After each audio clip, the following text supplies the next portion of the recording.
Hi, I'm Emma, and my partner is Tomas, and we are doing our Global View presentation on Mexico.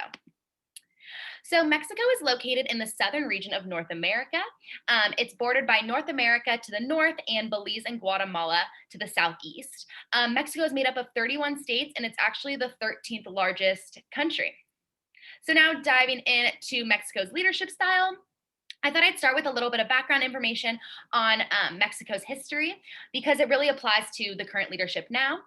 So I got a lot of information from When Cultures Collide and learned about how Mexico currently has a different culture from most other Latin American countries due to Mexico's long history of being dominated by the United States.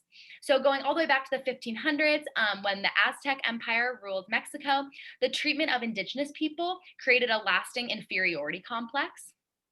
A quote from When Cultures Collide states, "From the indigenous people, Mexicans also inherit the passive acceptance of the stratification of society, just as it was in the Aztec caste system."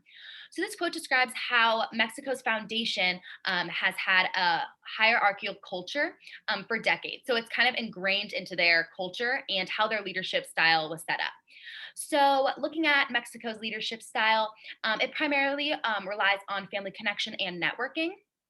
So, another quote from the reading states, "The Mexican leader may have acquired his position initially by birthright or nepotism, but he will not be successful unless he takes great pains to develop a huge network of friends, business partners, and officials who will help him consolidate his power." So this quote talks about how important relationships is when being a leader of Mexico, and how the relationships that you create can help you be get stability as a leader. And the reading also explains how loyalty and obedience in the leader follower relationship is a really important aspect of Mexico's leadership style. So, the overarching leadership style that I found after learning more about Mexico is both autocratic and transactional. So, autocratic, there is an ultimate leader, and then the followers are expected to obey. There's a lot of loyalty that comes along with the follower and leader dynamic, follower and leader and follower dynamic of Mexico. And then transactional leader, I found a lot about that as well, which is basically there are clear expectations, and if you reach these expectations, there are rewards, and then there are also punishments. So, an outside article taught me more about the transactional leadership style, and it says transactional leadership was important to avoid misunderstandings regarding priorities and expectations. So, continuing on with Mexico's, oops, oh, too far. Continuing on with Mexico's leadership style, I learned a lot about the communication style as well that I feel like really applies to the leadership style. So the communication style is very talkative and very straightforward.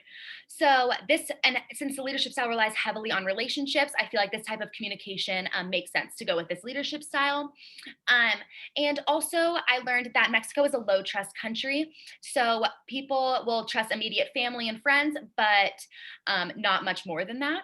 And so that is also why building strong relationships is so important when becoming a leader because they aren't very trusting in general. So the pictures below were taken from When Cultures Collide. The picture on the left shows the ring of trust, basically, and how families, absolute trust, and then friends and colleagues and acquaintances, others, and foreigners. And then on the right, there is another picture that compares other countries and their type of trust. So there's high, medium, and low. And as you can see, Mexico is a low trusting country. So, how do Mexico's cultural values influence leadership? There was a lot of information regarding the values that is ingrained in Mexico's culture. So I applied a few of them to the two leadership styles that I found. So first, for autocratic, acceptance of stratification in society. Like I talked about, is ingrained into their culture because of the hierarchical status. There is expected to have people higher and then people that are lower, and so basically, that would make sense for a follower to obey someone that is higher up on the hierarchical status. And then obedience to authority and group loyalty are also important with autocratic. And then transactional leadership, saving face. They wouldn't want to risk embarrassment or humiliation with a punishment, and national honor and machismo as well. Hi, so my name is Tomas, and so I'll be covering the elements of the nation or the region that impacts its leaders. So I did a little bit, while searching this topic, I found that there are three big elements that affect, the how it impacts the leader: education, crime, and health and welfare. I put education as far as education, health, and welfare. The reason I put social class issues as sub points for them is because they kind of correlate with each other. In the fact that basically the more money you have, the wealthier you are, the better off you are because of the just the differences in the social economics. Um, so for example, if the more money you have, the more you are to getting into a better education. So you're able to afford private an education, whereas a health and welfare, you're able to access private health care. Um, and because of such of the differences, Mexico isn't the greatest when it comes to being wealthy, and so a lot of their citizens are actually in poverty. And because of the how low money they have, it has led to a rise in crime. And one of the biggest culprits of the crime is corruption, and it's both on a state and federal level. Um, the Basically the people those in high power are easily bought, and you can influence them with with money. So going on to education, Mexico is ranked 69th out of the 130th of other countries on the educational quality for school elementary kids. Their territory enrollment has more than doubled from 1.9 to 4.4 million, and that's just basically high school students being enrolled into high school. And as far as the 5 points I have right there, while searching on the Albertsons library, I came across a study done by Cecina Torres Ariadia, Cesar Rodriguez, and Gabriela Mora. They did a study on three different schools in the rural areas, so they didn't have the greatest, the building wasn't in the greatest of shape.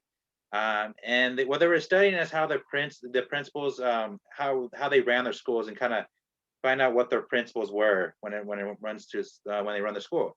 And when they found out were these 5 points: promoting order and discipline, adapting to the context, developing self-esteem and sense of belonging, clarifying the roles and rules, and managing external support. Now, when it comes to crime, um, like I said, Mexico isn't in the greatest shape when it comes to crime. They're having really big issues with the crime. And because of the high crime rate, it has affected their relationship with the U.S. And the U.S. in particular, Mexico wants to be on good relationship with, because they do a lot of their and they do a lot of trades and business with the country. And like I said, corruption is one of the biggest one of the biggest problems in Mexico. People are bought both on the state and local level. So police officers, if they see something illegal, you can just buy them off, and they'll see nothing.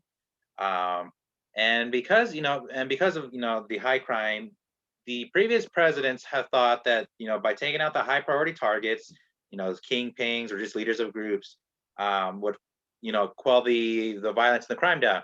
Unfortunately, it has not, and what it has done instead is kind of break out, have a wars break out between violent groups. And by taking out the leaders, it has led to skirmishes within the groups to become the next leader.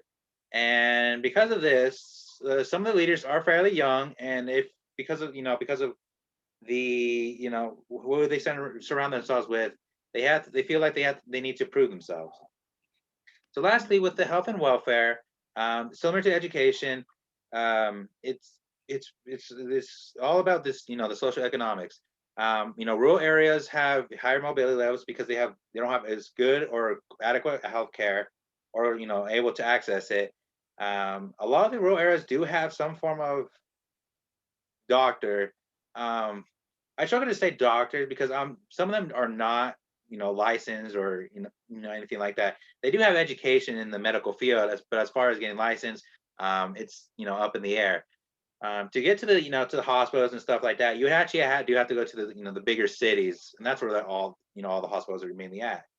And then as far as medical care and quality, the Mexico is lagging behind U.S. and some of the European countries, and this has led to many Mexicans traveling outside the country, for surgeries, or anything big when it comes to their healthcare, because they know that the quality is way better than it is in Mexico. So for the last part, for my individual response, I would like to, I would want to be a leader for this nation, mainly because I do have personal experience with it. Being a Mexican myself, my family, for quite some time have done. Back when I was in high school, we used to go to Mexico every year around December, and you just see the difference between who has money and who doesn't, and it's something that I would like to, close the gap and make sure everyone is treated more, fair and have money, and just to support their, their families. And I just think the solution is simple. It's just creating more jobs in Mexico will, I think, will help tremendously with the crime, with the education, with the healthcare. Uh, that being said, it is difficult to pull off. You just can't create jobs out of thin air. You have to kind of work for it. And as far as what I can use, what I can use, and what I learned from this is um, basically as much as it is hard for some people to hear, honesty goes a long way. It builds that trust in, with your followers, and the more you have trust, the more the more honesty you have, the more trust you build with your followers. And the other thing is communication. So if you build a proper communication channel or just communicate properly with your followers, it makes things so much smoother and um, lead to more success, whether it's through business or just with each other. Just it'll just be more successful with your followers. And for my individual response, I don't think that I would want to be a leader of this country.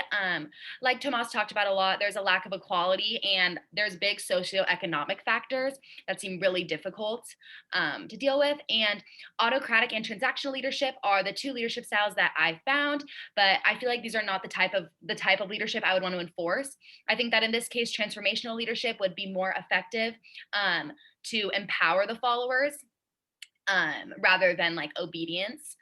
And I learned a lot about how to improve relationships as a leader because networking and relationships is so important for Mexican leadership. And I also learned how honesty can be really beneficial when being a leader.